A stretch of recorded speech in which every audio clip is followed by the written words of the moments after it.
Hola de nuevo, mi nombre es Paul Gise y te doy la bienvenida al 18º episodio de mi podcast Chisme Mitológico, el podcast en el que se habla de mitología griega como si fuera un chisme, porque lo es. Puede que escuchéis lluvia, es porque está lloviendo y tengo un paraguas que no sé cómo se aguanta encima de la cámara, la verdad, se aguanta, no sé cómo con el trípode, pero bueno, no pienso tocarlo. Espero que al menos el sonido de la lluvia sea agradable. En el episodio anterior te hablé de Tiresias, un adivino ciego que fue hombre y mujer debido a los enfados de la diosa Hera. También te conté la historia de Eco, una ninfa con el increíble don del chisme, que también fue castigada por la diosa Hera sin poder hablar nunca más, solo para repetir las últimas palabras que escuchara.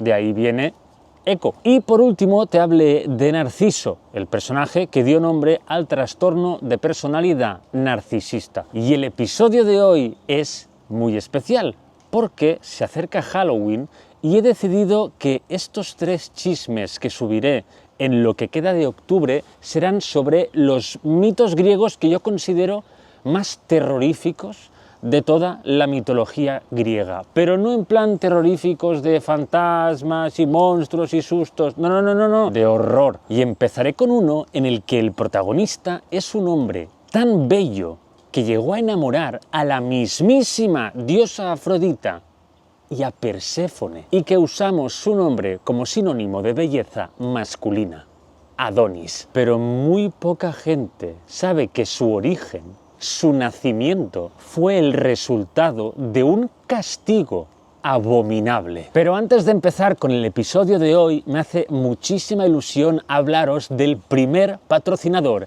del podcast, Nextory, una plataforma de libros que uso muchísimo y os recomiendo que prestéis atención porque os puede ser de mucha utilidad. Tú imagínate una app con más de 300.000 libros, audiolibros y revistas.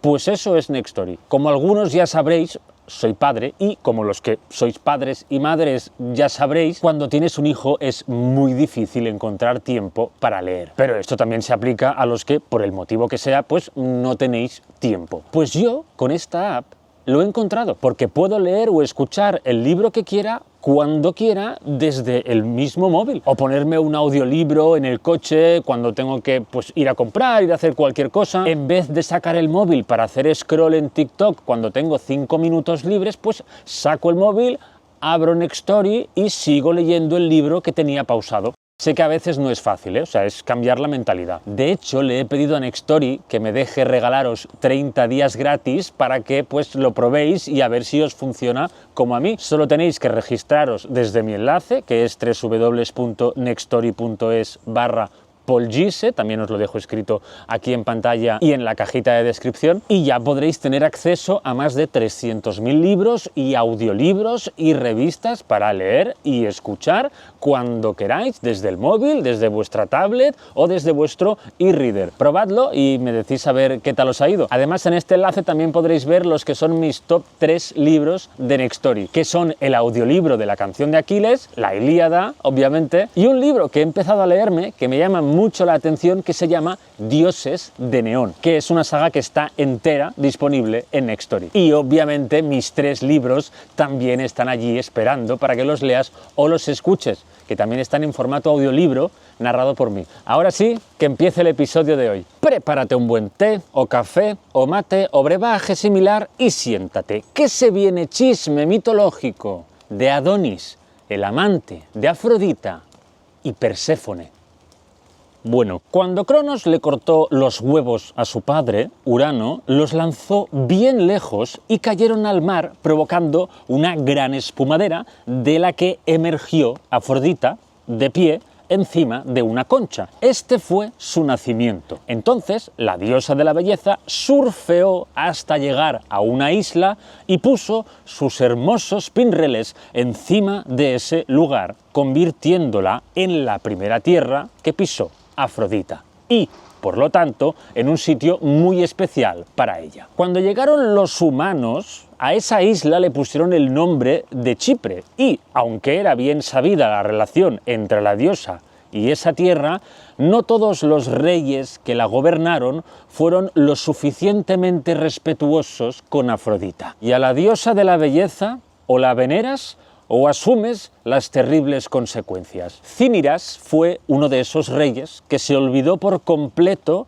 de la diosa de su reino o la dejó de lado conscientemente sin importarle lo que pudiera pasar.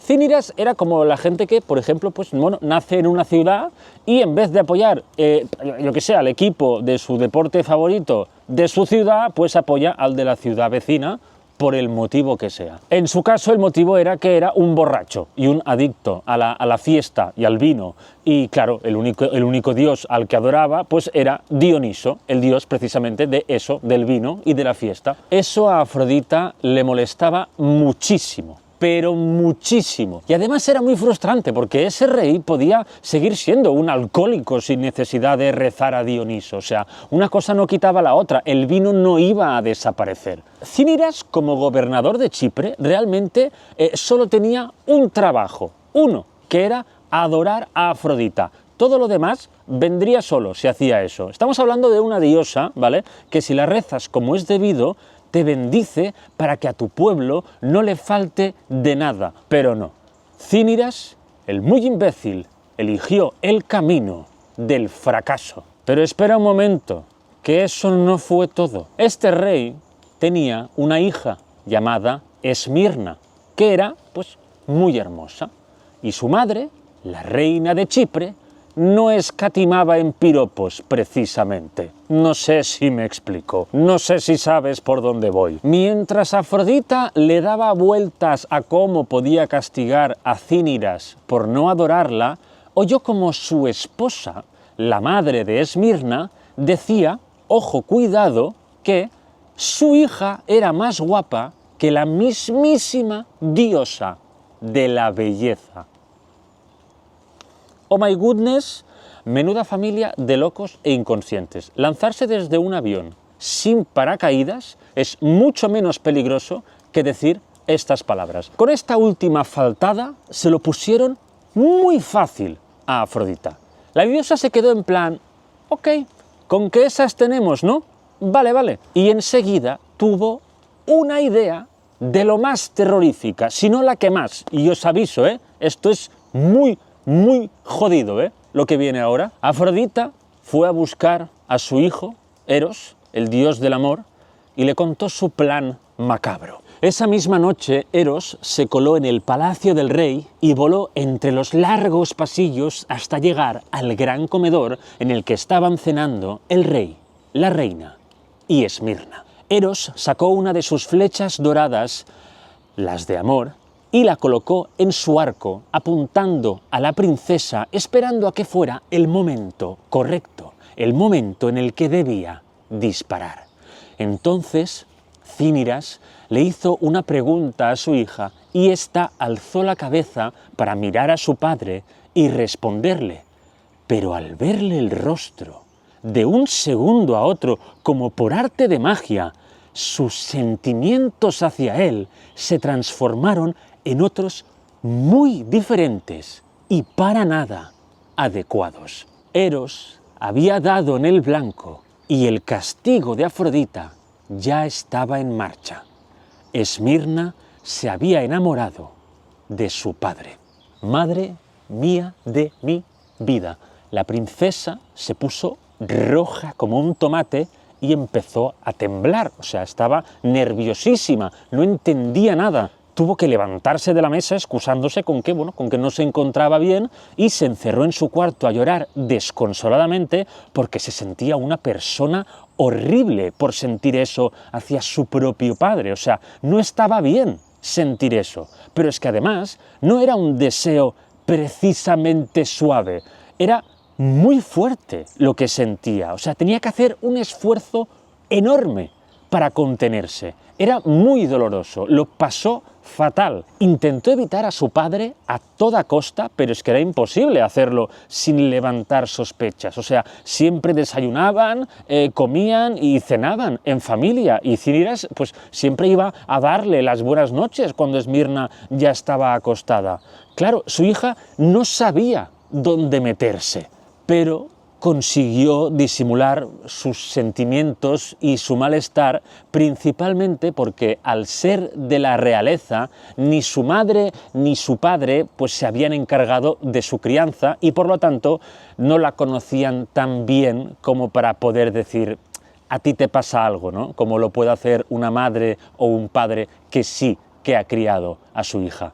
Pero la que rápidamente sí vio que a Esmirna le pasaba algo fue su nodriza, que era pues, bueno, una especie de criada que básicamente hacía de madre durante la infancia de las princesas y príncipes, ¿no? Porque si no lo hacían los padres, los reyes, pues tendrían que hacerlo alguien, ¿no? Y una noche, la nodriza, muy preocupada, entró en la habitación de Esmirna y le preguntó si había algo que quisiera contarle, ¿no? Que tenía la sensación de que algo grave le estaba sucediendo, que no era la Esmirna de siempre.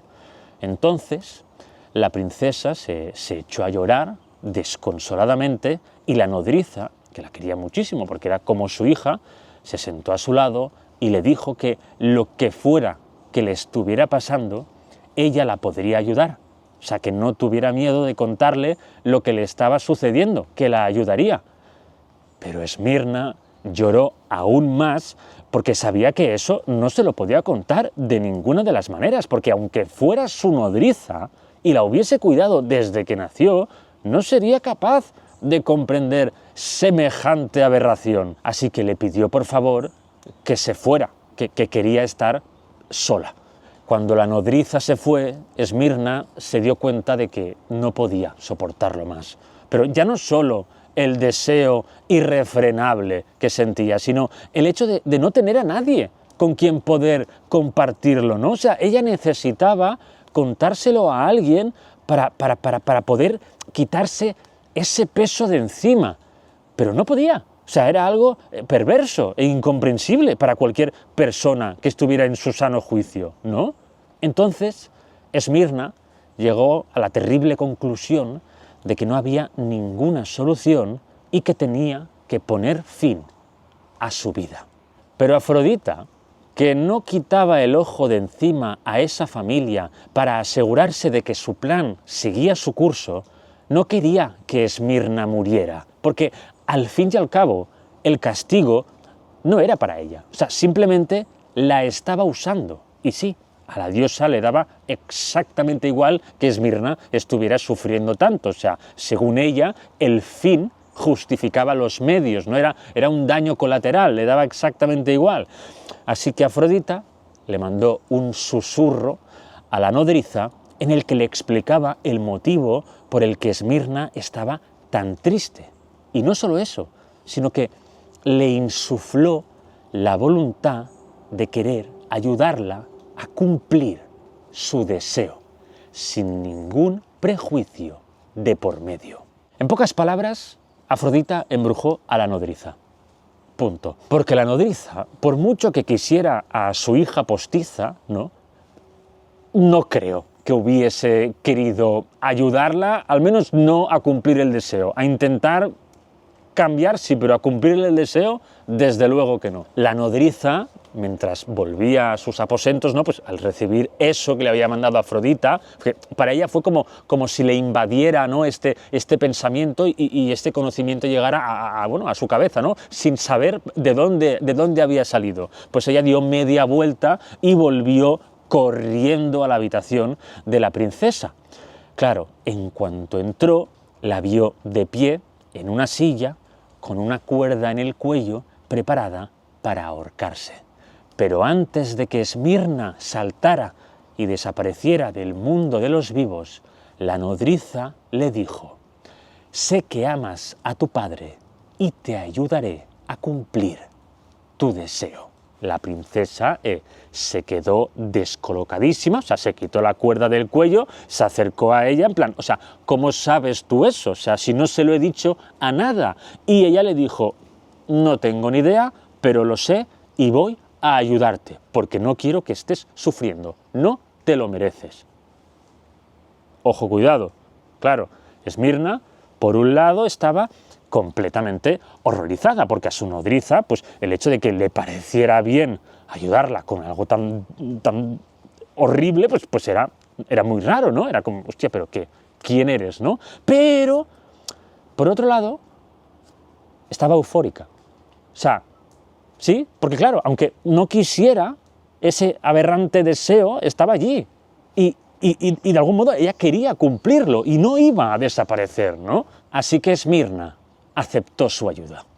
La nodriza tenía un plan. Faltaban pocos días para que se celebrara la fiesta anual en honor a la diosa Deméter, en la que se ve que, bueno, las relaciones o cualquier contacto con los hombres, ¿no?, pues eran consideradas ilícitas durante 9 noches, que era lo que duraba pues esta fiesta en honor a Deméter. Así que el rey y la reina, el padre y la madre de Esmirna, iban a dormir separados.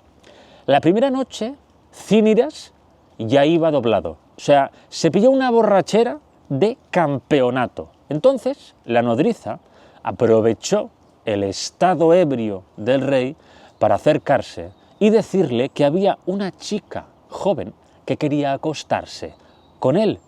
Cíniras le preguntó cómo se llamaba y ella se inventó un nombre. El rey se lo pensó un poco, pero tampoco mucho, porque que una mujer quisiera pasar la noche con él, siendo la fiesta de Deméter, era como si le hubiese tocado la lotería para él, ¿no? Y le dijo que sí, que vale, que la llevara hasta su habitación y la dejara en su cama, que él ahora iba. Y sí, eso hizo la nodriza. Cuando Cíniras llegó a su habitación, borracho perdido, se metió entre las sábanas, se encontró con esta misteriosa y desconocida chica, a la que no le podía ver ni el color del pelo porque estaba a oscuras, y sucedió. Sí, se acostaron. Y sí, esa chica era Esmirna, su hija. Pero espérate, que esto no fue algo de una noche. No, eso se repitió todas las noches de esa fiesta en honor a Deméter, y más, y más. Yo te he dicho que era terrorífico este mito, yo creo que he avisado, ¿no? Pero el rey, por muy borracho que fuera, a la mañana siguiente, cuando se despertaba, nunca tenía a esa chica misteriosa, desconocida, a su lado, ¿no? Y empezó a necesitar saber quién era, o incluso si era real, porque de lo mucho que bebía este hombre, a veces hasta dudaba de si eso lo había soñado. Todo esto de la cama, de oscuras y tal, y no sé qué, tiene un aire al mito de Eros y Psique, ¿verdad? Un airecillo. Pues espérate. Un día, Cíniras decidió no emborracharse, pero lo fingió. Entonces, cuando se metió en la cama y notó que estaba esa chica, alargó un brazo disimuladamente por debajo de la cama, sacó una lámpara de aceite que había escondido previamente y le iluminó el rostro. Bueno, ya te puedes imaginar la cara que se le puso al rey cuando vio que esa chica era ni más ni menos que su hija. Bueno, es que se volvió loco, o sea, se le fue la castaña por completo, comenzó a gritar desesperado, la amenazó con matarla y empezó a buscar su espada allí mismo, o sea, salió de la cama y empezó a buscar su espada para literalmente matarla, matar a su hija. Y claro, Esmirna todo eso también saltó de la cama y salió corriendo de la habitación pidiendo auxilio, pero su padre, espada en mano, la persiguió por todo el palacio, luego por toda la ciudad, hasta que se hizo de día y la persecución siguió por los bosques de Chipre. Cíniras estaba horrorizado, no podía ni quería creer que todas esas noches había estado acostándose con su hija. Ni podía ni quería creerse eso, o sea, quería matarla, no sabía por qué su hija había hecho eso, pero para él eso era traición y debía ser castigada con la muerte. Esmirna corría mientras le suplicaba clemencia a su padre, pero él no escuchaba, solo le soltaba insultos y amenazas. Así que la princesa optó por pedirle ayuda a los dioses, al que fuera. Miró al cielo y dijo: «Oh dioses, si es que hay alguno que se compadece de los arrepentidos, me he merecido un castigo y no lo rechazo. Pero para no contaminar a los vivos con mi vida, ni a los difuntos con mi muerte, expulsadme de ambos reinos y, transformándome, negadme a la vez la muerte y la vida». Esmirna sentía que no era digna de vivir entre los vivos, pero tampoco entre los muertos. Y tú te preguntarás, vale, pero entonces, ¿qué, no? ¿Dónde está esta especie de limbo, ¿no? que no te sitúa en ninguno de estos dos reinos? Pues bien, los dioses le concedieron el deseo y justo cuando su padre la estaba a punto de atravesar con su espada, la princesa se transformó en un árbol y el arma del rey chocó con su tronco. El nombre de Esmirna, según Ovidio, en la Metamorfosis, era mirra, y precisamente el árbol en el que se convirtió era el de la mirra. Pero la cosa no acabó aquí, porque Esmirna, fruto de las relaciones incestuosas con su padre, se quedó embarazada. Y del corte que provocó su padre con la espada en el tronco, al cabo de un tiempo, nació un niño que salió a la superficie y fue recogido por la diosa Afrodita. Y puede que pienses, quizá Afrodita se sintió mal por todo aquello y quiso cuidar al bebé fruto de esa aberración, pero no. Querido chismoso, Afrodita no lo hizo, por eso ella recogió a ese bebé porque estaba tan avergonzada por lo que había hecho que no quería que nadie supiera el plan macabro que había llevado a cabo. Pero yo no creo que se arrepintiera, O sea, simplemente sentía vergüenza real, y no quería que ningún olímpico ni nadie supiera nada de todo eso. De hecho, quiso matar a ese niño, pero no lo hizo.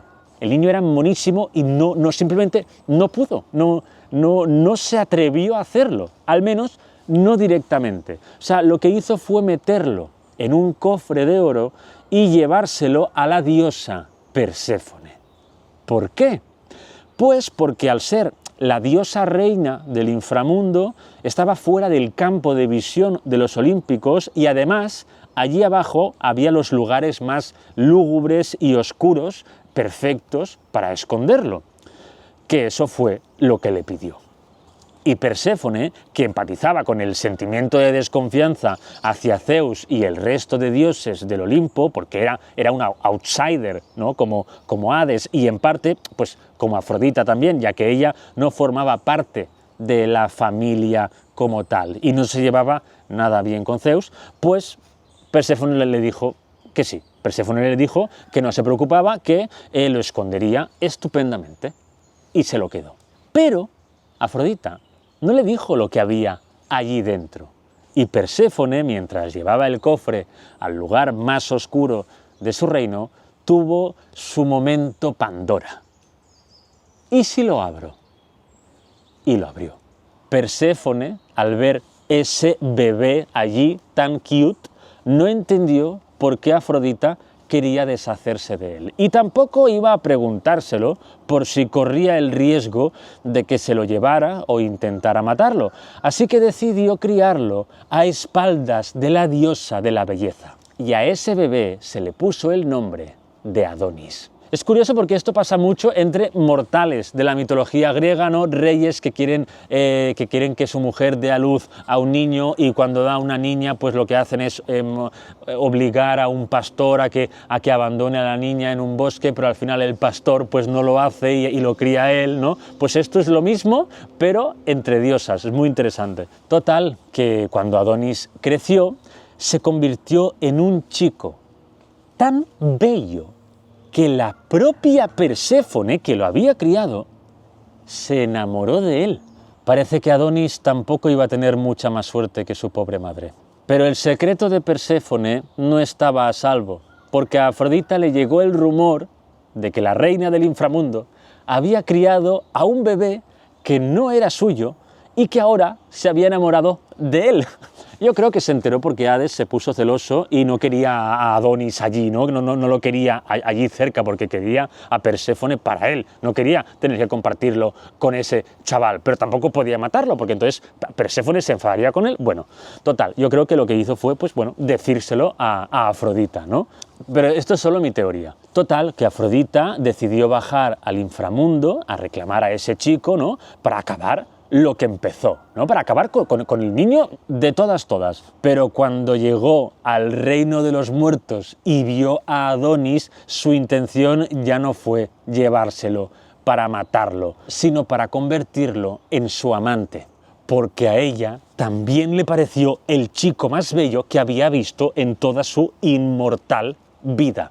Pero Perséfone no quiso dárselo, porque dijo que había sido ella la que lo había criado y que merecía quedárselo. Y Afrodita, que hasta entonces se sentía avergonzada de lo que había hecho con la familia real de Chipre, le contestó que si Adonis existía era gracias a ella, así que era ella la que merecía quedárselo más que ninguna otra.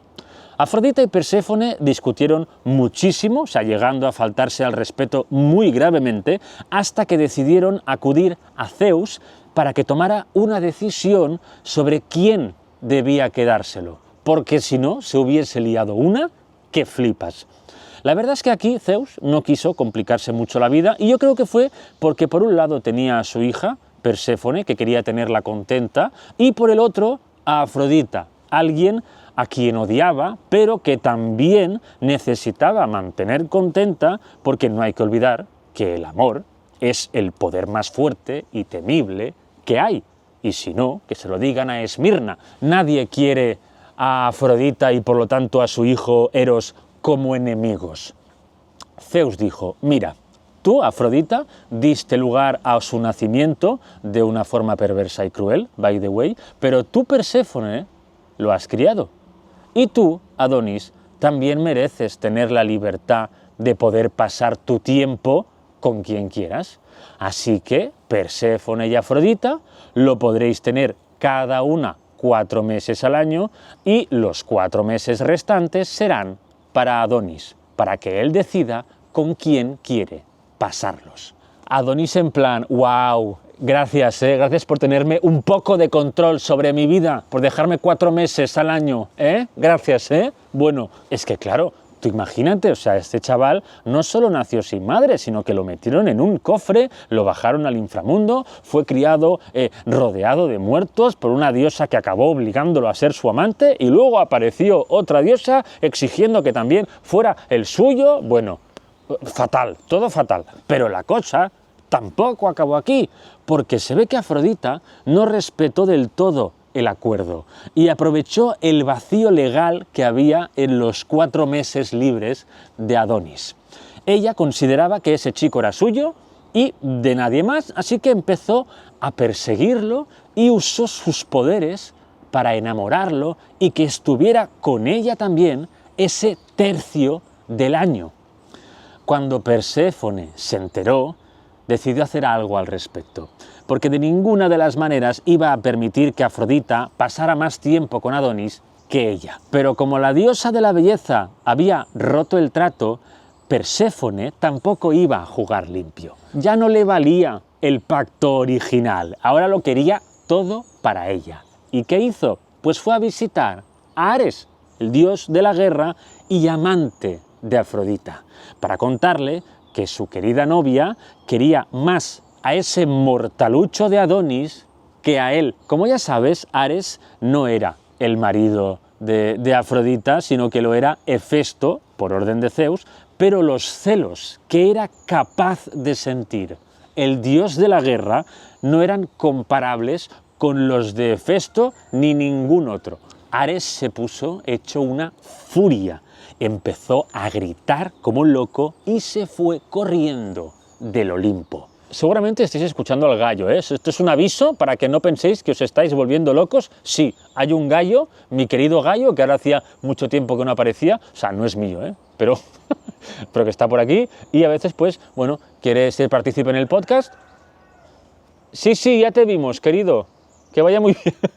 Es que digo, lo digo porque si no vas a pensar que te estás volviendo loco. No, hay un gallo.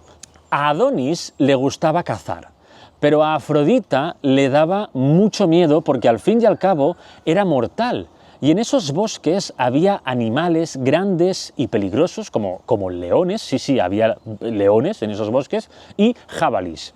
Y la diosa le decía que por favor no intentara cazar esos animales, que fuera a por otros más pequeños, pero Adonis hacía lo que le daba la gana y disfrutaba asumiendo riesgos, hasta que un día, mientras iba a cazar, se le apareció un jabalí gigante que lo embistió y lo mató en el acto. El plan de Perséfone había funcionado, porque esa bestia era ni más ni menos que Ares. Cuando Afrodita llegó, ya no había nada que hacer. Abrazó el cuerpo sin vida de Adonis y de su sangre, en contacto con la tierra, surgieron flores con pétalos rojos como la sangre. Hay quien dice que son las anémonas, las flores que salieron de allí, y otros las rosas. La diosa de la belleza estaba destrozada, pero la del reino de los muertos estaba eufórica, porque el alma de su amante ya estaba en el inframundo y podía estar con él eternamente sin que Afrodita volviera a ponerse en medio. O eso es lo que pensaba ella, porque Afrodita no se iba a rendir así como así, amigui. Afrodita fue de nuevo a hablar con Zeus y le dijo que no le parecía justo. No le parecía justo que ahora Perséfone estuviese con él siempre y que quería poder tenerlo ella también, que lo resucitara. Vamos, Zeus estaba hasta los cojones ya del Adonis, de las narices, pero seguía sin considerar conveniente tener a ninguna de las dos diosas como enemigas. Así que tuvo que resignarse y llegar otra vez a un acuerdo para tenerlas contentas a ambas. Así que le concedió a Afrodita pasar con Adonis la mitad del tiempo, concretamente los meses de verano, la misma época del año en la que Perséfone está con su madre Deméter en el Olimpo. Y quién sabe si la diosa del inframundo aprovecha para hacer alguna que otra escapadita y reencontrarse con su amante mientras Afrodita está despistada. Como has podido comprobar, la historia de Adonis es terrible, fue fruto de una aberración y nunca fue dueño de su vida. Y todo por culpa del ego y los caprichos de unas diosas. Pero este solo ha sido uno de los muchos terroríficos chismes de la mitología griega. Y en el siguiente episodio te contaré otro. Hoy no hay preguntas porque tengo en mis manos mi tercera novela de Sísifo, el hombre que engañó a la muerte, y quiero hacer un unboxing exclusivo para los que escucháis y veis el podcast. Si solo me escucháis, no os preocupéis, o sea, también me podéis ver después en mi canal de YouTube, Paul Gise de Mitología, porque esto lo subo también en versión vídeo en el canal de YouTube. Pero que no te preocupes, que voy a describir el libro y leeré la sinopsis y bueno, algún que otro fragmento. Allá vamos. Sísifo, el hombre que engañó a la muerte. La portada es Sísifo empujando su roca, ¿no? Que es lo que más se conoce de este personaje de la mitología griega, pero lo que no se conoce tanto es toda su historia. Porque cuando se habla del mito de Sísifo, solo se habla de Sísifo empujando una roca, ¿no? Y de que ese era su castigo, pero ¿por qué? ¿Por qué era ese su castigo? ¿Y quién era Sísifo? ¿Y qué pasó antes? ¿Y cómo fue su infancia? ¿Y su adolescencia? ¿Y su vida en general? Bueno, su primera vida. Porque el título dice Sísifo, el hombre que engañó a la muerte. En la parte trasera del libro dice: muchos conocen el mito de Sísifo, pero pocos su historia. Empujar una roca durante toda la eternidad. Esta fue la penitencia de un rey dispuesto a cualquier cosa con tal de vivir para siempre. Pero a todos nos llega el final. No hay forma de esquivar a la muerte. ¿O sí? Sísifo hizo de la mentira su personalidad.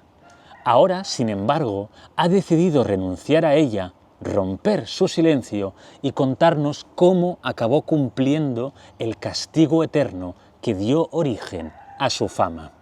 En este relato de rivalidades, traiciones y engaños descubriremos la verdad sobre el hombre que se atrevió a desafiar a los dioses.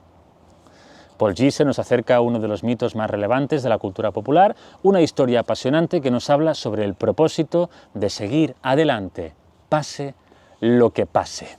Bueno, obviamente, por si eres nuevo o por si no te has leído ninguna de mis novelas, está escrita en primera persona. Este libro forma parte de una trilogía que te puedes leer en orden, en desorden, solo uno o dos, el orden que quieras, da igual, lo que tú quieras, en el que los propios protagonistas de las novelas son las que explican la historia, o sea, está escrito en primera persona. Mi primer libro fue de Hades, el dios menos malo, que es Hades quien narra.